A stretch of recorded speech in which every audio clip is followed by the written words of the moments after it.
Good morning. It's fairly early still. We're at Bannockburn field. We're a good few hours before the march is even due to start. But I'm just looking around. Look at these flags in the sort of mist around the statue of Robert the Bruce. Isn't that quite atmospheric? It's lovely. Here we are, look. It's the Yes Stones display.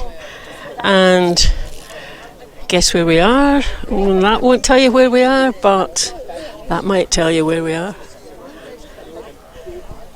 Nice day, Fiona. How are you looking forward to it? Yes, I always like this bit before the march starts because it's kind of the calm before the storm.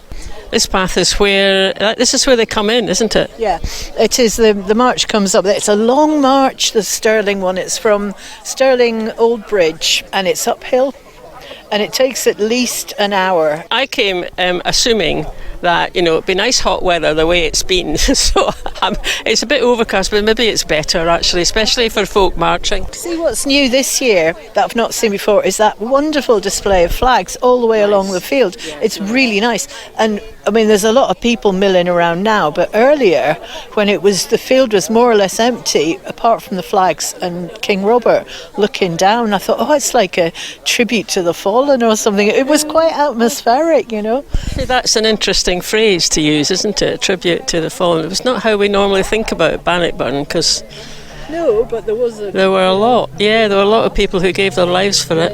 Yeah. And since, before and since. Yeah. Anyway, have a wee wander around, see who I can find. Yeah. Terrible being a guide dog of a leader of a political party getting dragged everywhere. So talking about being a leader of a political party, what's your plans? What's your strategy for next year? Well, next year, myself and ISP and Indie for Indie and the Sovereignty Party, we're actually joining in a political alliance with Liberate Scotland, and we've got the leaflets over there on the table. Yeah, so we're joining an alliance so that we give people a strong alternative in the constituencies and the region. So that we actually people in constituencies. Yes, yeah. That's brave.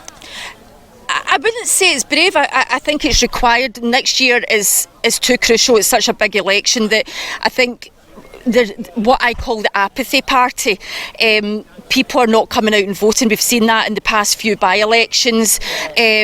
And I think really now we need to encourage people to actually go out and vote. That's the biggest strategy right now, is we're willing to put in the hard graft. We're willing to come together like you've asked us to come together and not, put our differences aside.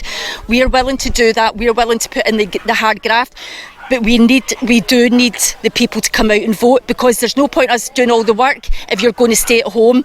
If you want change, you need to make that change on the ballot paper, and we're giving you that change, we're giving you that alternative, and we need as many MSPs in there that are going to be for independence, and that's our strapline, nothing else. It's good to hear that actually about joining up. It is encouraging. Has to be said though, I mean, yourself, it's like the polling on those parties is really small. Yes, it really is more crucial that we're getting people. We don't want 24-25% turnout in the Holyrood elections. We need people to come out and not say, I'm not voting for them, they're all liars, or they're not, they're just wanting their expenses. We're not for that. We're actually, to be honest with you, we're actually turkeys voting for Christmas, because we want to be in that parliament for as little time as possible. We want to get independence, nothing less. I'm not a career politician. I set up ISP with a strategy in 2020 to use our system, get a supermajority, and then hold a plebiscite election. You and I have had chats before, although it was years back actually. It was years and years back, and afterwards I thought to myself, I can't see Colette actually getting the votes to get in, but she's the kind of person I think we kind of need in Holyrood. It's like, because you're not a career politician, but there's things that you hold very dear. I've been a grassroots campaigner for over 20 years because of my son, who's multiply disabled. So I've always worked on equality and accessibility requirements, and spoke up for the most vulnerable in society. I've got my own what they class as disability. I don't. Doesn't stop me from doing anything. I'm here today. I'm campaigning. I'm travelling the world doing my free ports. I'm out and doing stuff, so it doesn't define me. But I need to speak up for the people that are maybe not as maybe forthright as what I am, you know, and they don't have the confidence, or they don't feel relevant. I know that years ago, in 2016, I was asked when the Scottish Government started access to elected office fund, did I want to stand in the local council elections? And I kept saying, well, why would they want to listen to me? Because I haven't been to, university, I didn't do a politics degree or anything like that. But I've learned over the years it's actually the life experience, it's the people that then, that's what you need. Is the theory is completely different to the practical, so you need people that've got the practical life experience to actually speak up and actually make the policies. Nothing's perfect, but at least if you've got that experience, you can actually make the policies a lot more viable for the people that are going to need them. Definitely had enough. How many times have we to get kicked? Sorry? How many times have we to get kicked? It's probably sitting up there going, what's all this about independence? Why aren't we independent? So March is just coming up the path now. A bit more quieter than usual because we haven't got the pipers today. Must be a few drums in the background. Oh, loads of dogs here.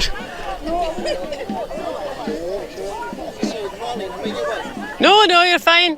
Hiya, nice to see you. Hiya. Hi, it's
The various people who have magnetic themselves. They've woken up and smelled the coffee, and they'll be teaching recruits at Scottish University are very, very students. And the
Interview. Oh, really? You seem too intelligent for this job.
We all joined each other.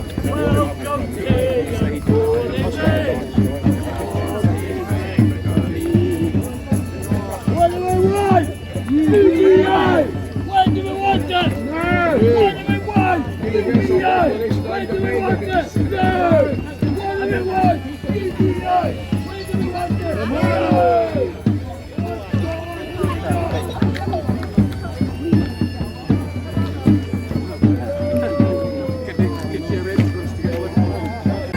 You got here. You cheat.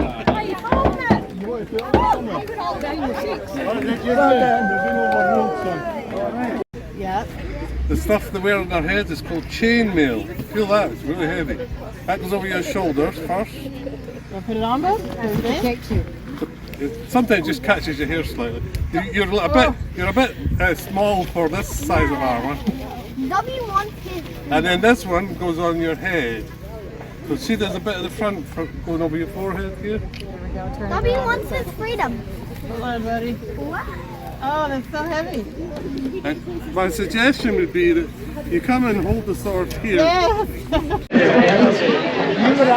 We are not your colony. So, King Robert, Yes. what do you think of this business now that, you know, Scotland's a colony? Yes, it very much seems apparent to everyone that it is a colony. everything that we generate, everything we do, just seems to go to some other territory down in South East England, perhaps. Yes, the England that Edward the First came up, and then you got rid of his son at Bannockburn. I'm sure we signed or were party to some sort of union thing of equals, supposedly. We'd be better together, everyone would be hunky-dory, as they say. But that doesn't seem to have happened, eh? I know. So listen, I mean, if we all vote yes for independence, that means we all get hats like yours? Yes, most definitely. But it doesn't mean that it's going to be as easy as that, obviously, because I don't think we'll even get to the voting stage at the moment. They seem to be saying, no, you got to do that, no. Can't have any of that nonsense, no. And that's all the folk down south over the... It's Westminster, really. They make the rules of the game up, didn't they? It's strange how that worked out, where this union all sort of stems from one English Parliament, as opposed to the power of Scottish Parliament only has devolved powers, which are really at the moment just mitigation against English Parliament. Yeah, and can be taken back whenever they feel like it. Well, yeah, I'm pretty sure they would do that and all. What do you think, Fiona? I'm going to vote yes, so I get a hat like King Robert. I want a hat for that, for voting yes. But Tracy there said something interesting, which was if England wanted out of the Union, how would they do it? I thought, well, that is interesting, because what they would do is they'd get their majority MPs to vote for it in Westminster.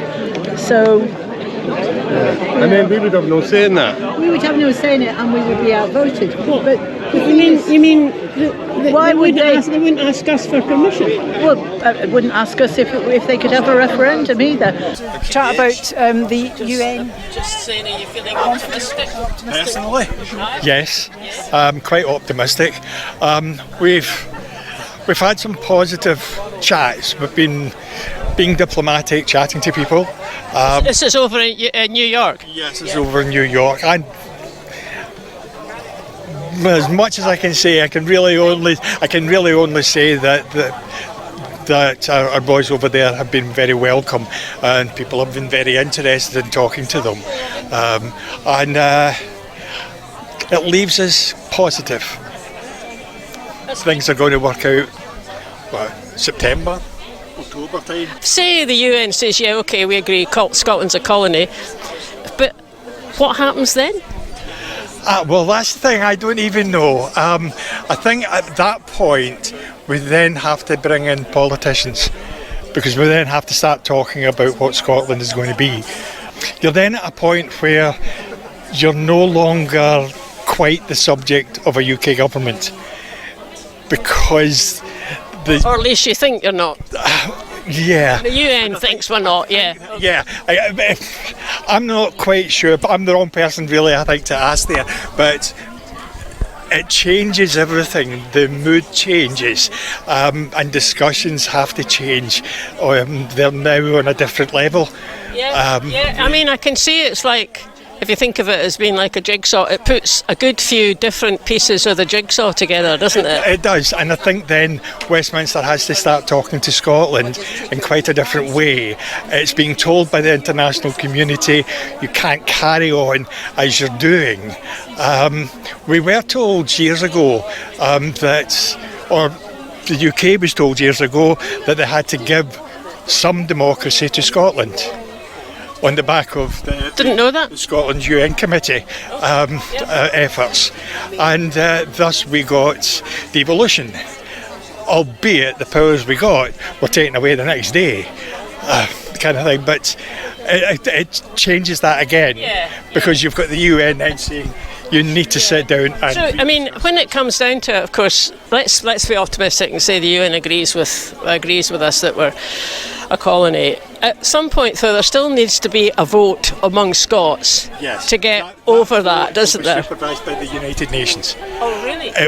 Westminster will have absolutely nothing whatsoever to do with it. So that will be set up in Scotland by Scottish people, be it the Scottish Government or be it a committee set up for that purpose. And the UN will supervise that. A common thing you get said, and I could imagine this happening, is, but unless it's a referendum where there's an agreement between Westminster and Edinburgh, as there was in 2014, unionists will just not vote. So you end up with a yes, but it means nothing. So do you think if it was UN backed, that would make a difference? I'm fairly certain it would. If Holyrood were to set it up, because they won the next election in majority, and they then set it up, yes, I can see the unis saying we're not going to take part in it, and it becomes a worthless exercise. And of course, even if the majority voted, at the end, Westminster's going to say so. Yeah, exactly. I know. It's a disgrace, but we know that they'll do that. Says these are people who are entitled to their own determination. They can have their own vote, and Westminster has to accept that. Yeah. I mean, of course, you can understand Westminster not wanting that to happen, because they're like, turkeys voting for Christmas. The minute we're independent, their seat on the Security Council is in doubt. Well, my understanding is that if they retain all the debt and the nuclear weapons, they can remain on the Security Council, but they must be the continuing state. So they must have all the debt. They can't say, by the way, you've got all this debt that they've been telling us for years. They have to take that. I've always had my doubts about this whole thing. I mean, we've talked a few times on the podcast to Alf Baird, and I'm completely with him when it comes to the whole thing about a colonial mindset. But actually, Scotland being a colony, I go, come on. I mean, we've had British MPs that were Scots. We've got, representation in Parliament. We were certainly part of setting up the empire, and then we voted against it 11 years ago. We grew up in a Britain.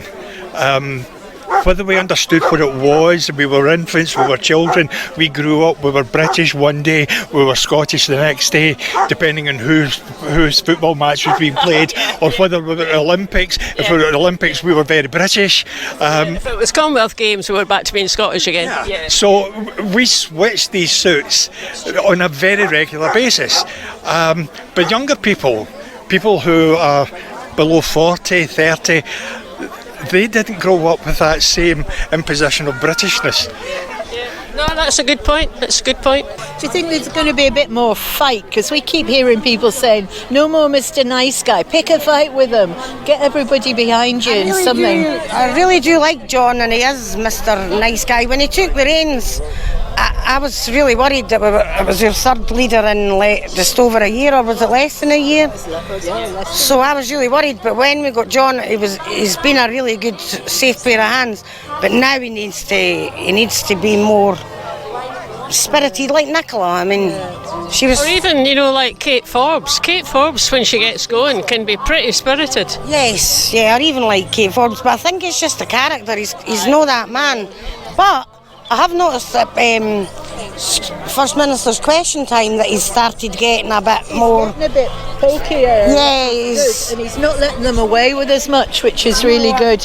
But it's still just in the Holyrood bubble, isn't it? I think he needs to be taking the fight to Westminster and making some demands. I saw him this was a report of what he said, but I think it's pretty, he said something like, well, we have to transform support for independence into real political action. And I heard that and I thought, well, what do you mean by that? Think of all the things you've already done that's real political action. You should be shouting that from the rooftops. That's kind of what's wrong. I think that definitely with the change of leadership, new parties like Alba forming and other new parties, we've got a bit disjointed, and we definitely need to bring back together. But equally, we can't expect them to listen to Alba's demands that we give them the same. Not when they're at 1 or 2% in the polls. And not when they're always their activists are so vicious on Facebook to us, to the people that want the same as them. I can't understand that at times. because I didn't go on and deliberately. I try to engage with unionists on Facebook for algorithms, because it's their algorithms we need, or otherwise we're just in an echo box. I've noticed the Herald the last week, just the positive posts come in about independence. Really? They actually had a headline 2 days ago or 3 days ago about the 54%.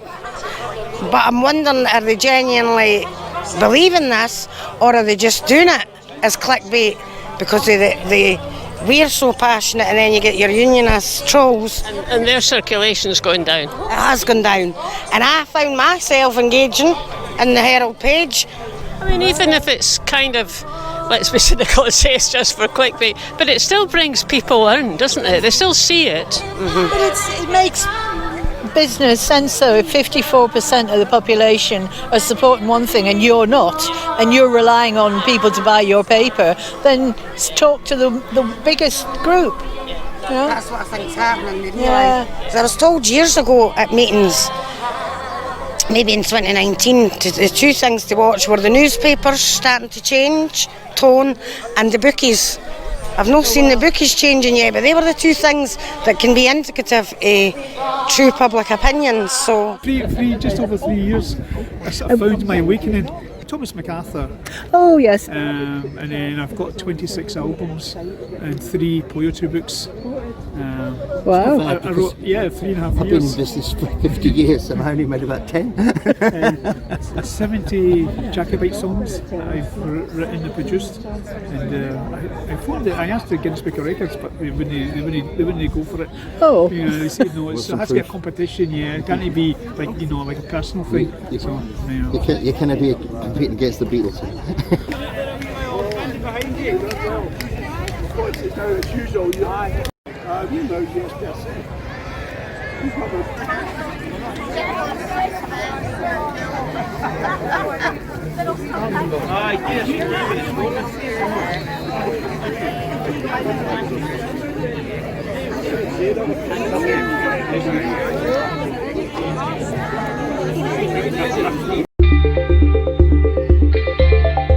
Thanks for listening, everybody. I hope you enjoyed that. If you want to make sure you're following us and subscribe to us, then you get notified every time we put something new out, so you don't miss anything. That would be great.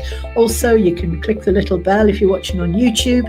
And sign up for our mailing list. You can do that from the website, and we always send one out at the beginning of each month to tell you what's happening. Last but not least, you can buy us a coffee on coffee.com.